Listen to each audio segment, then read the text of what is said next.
Сайн байцгаана уу? Унаа даймаар байна. Тэгээ өнөөдөр бид хоёр мөнгөн гүр имлэг дээр урьдчилан сэргийлэх багцад орох чинь. Тэгээд энд ингээ 3 төрлийн багц байдаг.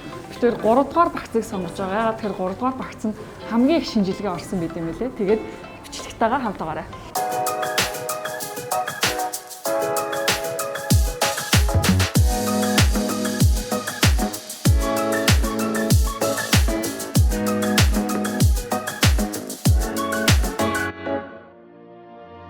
Сайн байна уу?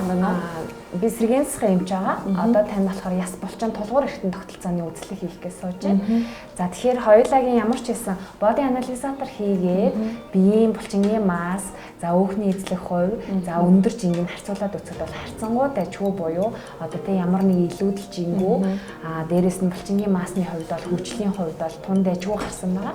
Одоо хоёулаа юу хийх вэ гэхээр танд манай талаас буюу яс булчин тулгуур эргэтэн тогтолцооны талаас зөвөр байгаа юу? Одоо энэ нь нуруу өвддөг байж болж юм, өвдөө хүзүү хөшдөг тийм завирууд ер нь байгаа юу? Ерөнхийдөө байнгын завир байхгүй ч гэсэн хаяа ингээд жоохон эвгүй ингээд юм өргөхөөр нуруунд ингээд нэг юм орсон гэж ярьдаг шүү дээ. Тийм юм хаяа гарч ирдэг. Ойрын хугацаанд тийм юм илүүж төрсэн юм. Тийм нэг 2-3 хоногийн өмнө нэг баруун яг нурууны хэсэг гэж жоохон юм орсон юм шиг мэдрэмж төрөөд байгаа. Мэдрэмж төрөөд. Тонгоохоор өвдөд ч юм уу тийм. Тэр нь тэгээд сэдрэх хүчин зүйл нь байсан хүнд юм өргөсөн байж болно, хойшоо эсвэл өвдгөрөө лав суугаад унсан байж болно тий. Ачаалтаа удаан зогссон тиймэрхүү юм байна. Хүнд юм өргөж жагаад. Хүнд юм өргөж жагаад.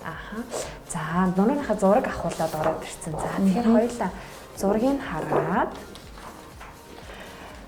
хоёулагийн бүслэгийн нуруу буюу одоо яг нурууны доод үе одоо яг хотгор байдаг хэсэг тийм ээ хар үгээр хэлэх юм бол нуруун дээр хотгор байдаг хэсэг дээр болохоор нурууны үе хоорондын зай гэж байдаг. Үе хоорондын зай буюу яа бүслэгийн нурууны доотлын 5 хэсгийн S1 буюу 1 5 4 3 2 1 гэд ингээ явдаг. Нийт ингээд 5 10 нуглан байдаг. Бүслэгийн нуруу болон ууцны хэсэг. Тэгэхээр бүслэгийн нуруу ууцны хэсэг дээр болохоор үе хоорондын зай ойртсон буюу ялангуяа энд бол илүү илэрхий мэдэгдэж байна гэсэн үг байна. Ойртсон.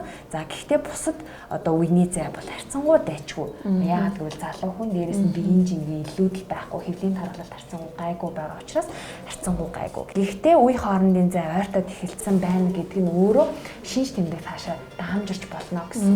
Яагаад гэвэл бидний баган нуруучин өөрөө яг нэг үе хооронд тодорхой хэмжээний зайтай байх хэрэгтэй. Тэр зай ойртохоор дунд нь жииргэлж идэг одоо диск буюу мөгөөрсөн жииргэлж өөрөө гинтэг эрсдлийг бүрдүүлж идэг байхгүй. Тэгэхээр яг одоо танд болохоор зүгээр нуруу өвдөх хаяа нэг татах шинж тэмдэг илэрчээж болно. Тэр нь яаж юм гэхээр нурууны нуглам хоорондын эргэн тойрны булчин баг зэрэг чанга байгааг чангарсан буюу богиносолтой баг хэлээд байгаа гэсэн. Тэгэхээр тэр эвгүй хөдөлгөөн хийгээд эргэж хүргөөх үед болохоор тэр чангарсан хэсэг суларч чадахгүй учраас татлагаас татах гээд байгаа гэсэн үг байхгүй. Тэгэхээр түүнээс урьдчилан сэргийлэх шинж тэмдэг даамжирхаас хоёлаа сэргийлээд эмчилгээнд явах шаардлагатай. Эмчилгээний дундаа сэргээн засах эмчилгээ хийх шаардлагатай гэсэн. Энд нь юу ордгийг гэхээр сэргээн засах эмчилгээнд нь болохоор физик эмчилгээний аппаратууд орно. За тэгээ хөдөлгөөний засал болон хөдөлмөр засал эмчилгээ орно. За мөн шинж тэмдэг намд оцорлохоор эмийн эмчилгээнүүдийг хавсруулж явдаг байна гэсэн. За хоёлаа үзлэгээр нь хийе.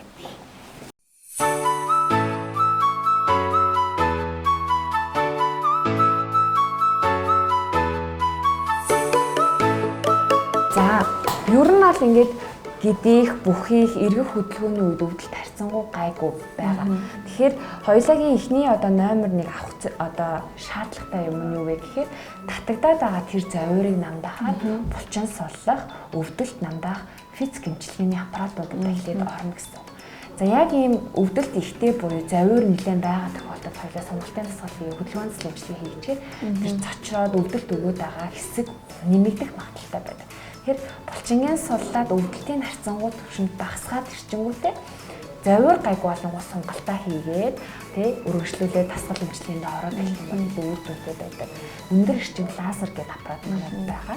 Тэр эмчилгээг одоо санал болгоно. Яагаад гэвэл тэр өөрөө 1064 нанометр долгионы урттай тийм аппарат ахгүй гол өвдөл нь өвдөлт намдаа. Хамгийн гол өвдөл нь булчин суллах гэхээс илүү өвдөлт намдаа өвдөл байдаг учраас гол завираа эхлээд дамдаачаад дараагийн арга хэмжээнүүдийг шат дараатаар авчиж болно гэсэн. За төлөв эмчилгээнд орох уу? За тэгээд дэш яваад эмчилгээнд орё.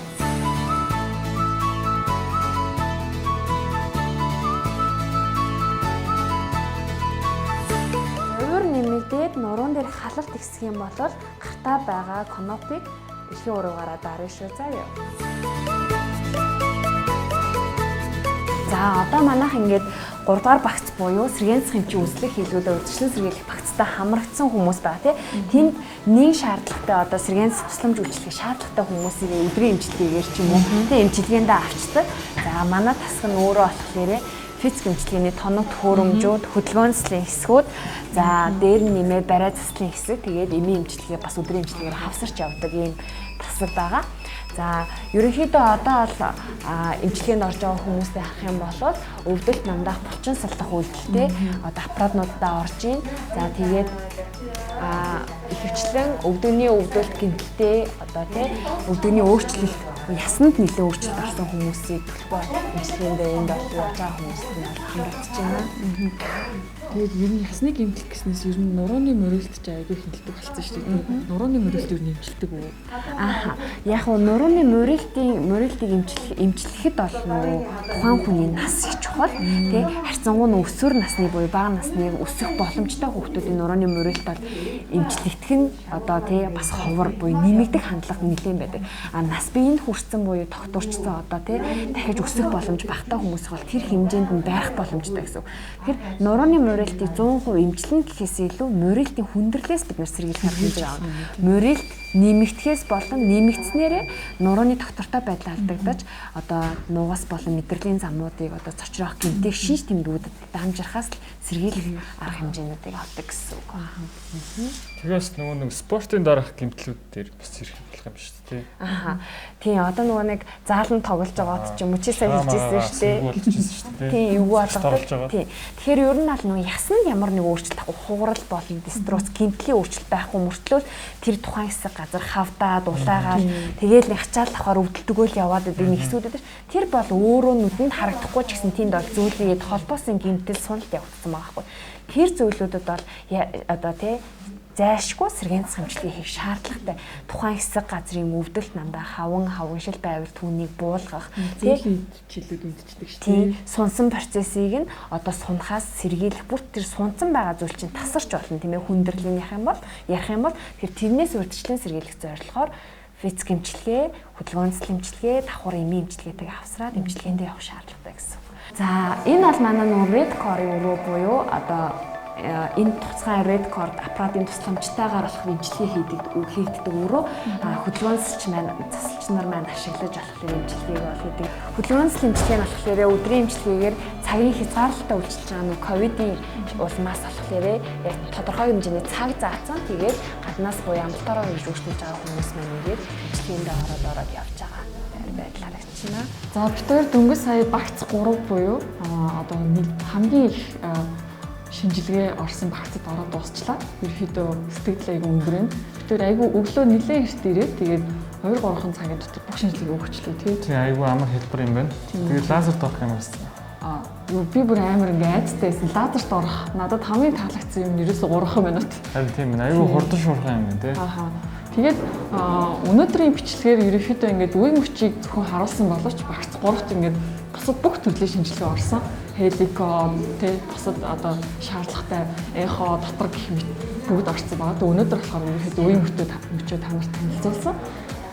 Тэгээд бид тэр 3 сарын 8-ыг тохиолдуулаад бас цэгийн баярыг тохиолдуулаад giveaway шалгаруулж байгаа. Тэгээд giveaway-ийн дүрэн маань ерөөсөн машингийн манай мөнгөн гүрийн YouTube-ийн пэйжийг subscribe дарах нэгдүгээрт, хоёрдугаарт нь яг YouTube видеоны доор комент бичнэ. Тэгээд комент нь ямар агуулгатай байх вэ гэхээр яагаад энэ багц 3 шинжилгээнд ингээ ямар учраас ормоор байгаагаа бичээд тэгээд тэрэн дундаас хамгийн их лайк авсан комментиг шалгаруулна. Тэгээд та нар маань андуурва Facebook-ийн видео биш YouTube доторх видео шүү. Тэгээд за тэгээд ялагч нь болохоор нэг эмэгтэй, нэг эрэгтэй авах болно. Тэгээд тэр хоёр эрэгтэй эмэгтэй маань тус бүрийн багц 3-т орох эрхийг хожин. Тэгээд багц 3 нь өөрийнх нь үн болохоор 500,000 төгрөг байдаг. Тэгээ манай ирчүүч гэсэн нөгөө нэг машиндаа ингээд өдрөл болгон тасаас үлдэн шүү дээ. Тэр шиг хүнд ч гэсэн ялангуяа өдрөл болгон нэг тийм бүх юмны шинжилгээний тийм үзлэг хэрэгтэй байгаа байхгүй тий. Тэгээ эрүүл мэнд эрхэм баян шүү. Та нартай амжилт хүсье. Баярлалаа.